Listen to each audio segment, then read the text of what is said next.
when we go back to the Garden of Eden and the book of Genesis, and we start looking in Genesis 2, you'll notice that God didn't deprive Adam and Eve of anything that was going to assist them to live without cost.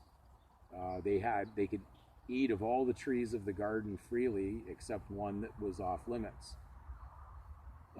If you're not realizing the comparison of that, the temptation that was induced in the garden also has happened in today's world. Satan hasn't changed the format. So your inducement to privately claim what is public for your own gain is theft. but the legal system will license you to do that for a fee and a fine. So when I asked the question, are you eating freely? Well, we know Adam originally was eating freely, and he put himself into a debtor situation.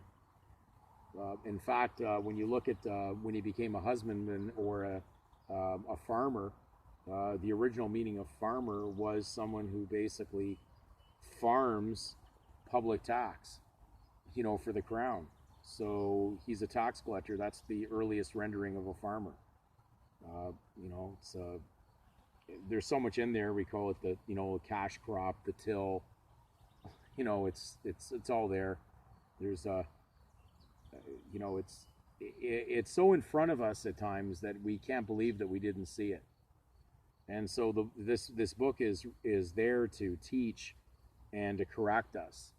And God will correct his children, and Scripture is quite direct on that. So we are being corrected when we're living in a state of corrections that will continually have the authority of God to penalize you and put these burdens upon you for crossing the line between what is right and wrong. God doesn't reward bad, and so therefore we have to wake up to truth. So it is a question we have to ask, or if are you planning on basically entering into the rest, and also having being part of the free will of God was free. It didn't cost anything until man almost like self-accosted himself by crossing the line and actually touching something that didn't belong to him. So how bad could it get? Well, it's interesting that they put on animals. God gave them animal skins, and we always refer to that family name or that last name as your next of kin, which is really skin. It comes from skin. So the animal skin is really what should stand out, that they were going to die like a beast. They wouldn't have that eternal position they had with God prior, because we're made in God's image, not in the image of man or in Satan. So therefore, if God is eternal and we're in his image, then we were meant to be eternal. Where would Adam have been if he hadn't sinned? He'd be in the Garden of Eden. So anyways, we're looking at this document.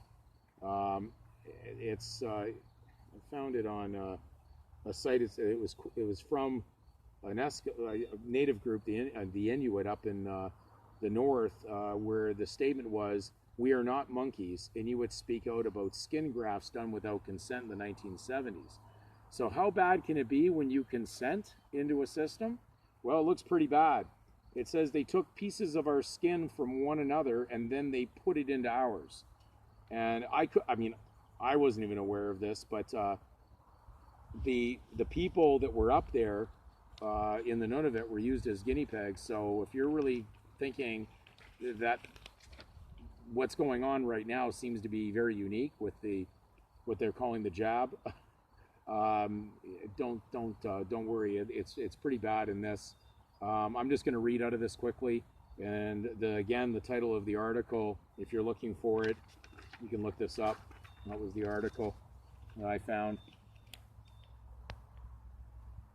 All right, so I'm just going to read out of it.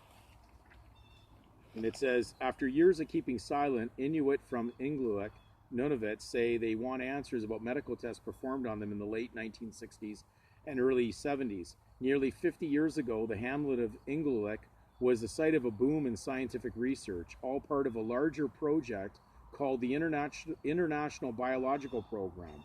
While the program was aimed at answering a wide array of scientific questions, much of the work in Igloolik focused on Inuit.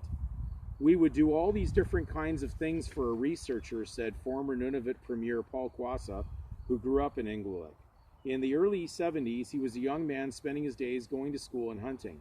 He remembers researchers being in the community and doing experiments. He says some were merely inconvenient and annoying, but others were more invasive. Quassa remembers being taken to a research building with his uncle and his cousin. There they were told to roll up their sleeves. Sounds quite familiar.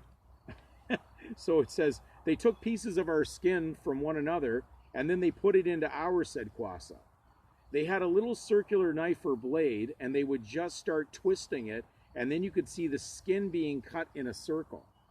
The scars from the skin graft are still visible on his forearm. He described another instance where he had been out hunting one February wearing caribou clothing. When he got back, researchers made him stand outside for 20 minutes before letting him inside. Quassa suspects they were testing his ability to withstand the cold.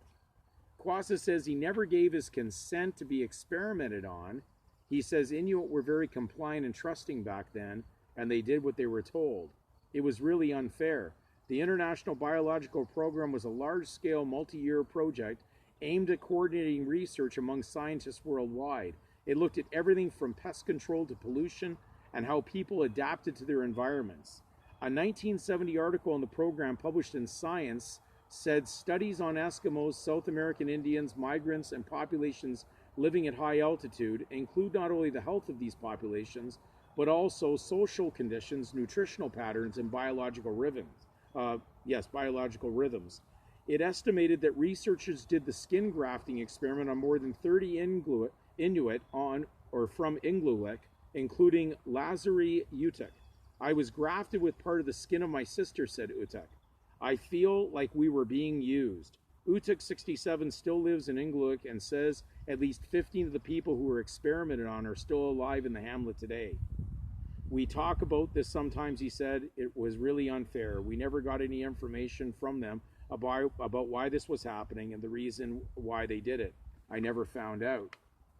So it goes even further. It's terrible. They even almost like knighted the guy who was part of the program. So be very aware that unfortunately they may have thought they didn't consent, but they did consent because consent basically allows anything in the legal system to go ahead against us. So what's going on right now worldwide is based on legal consent. It's about privately claiming the public title and then being a member of the public.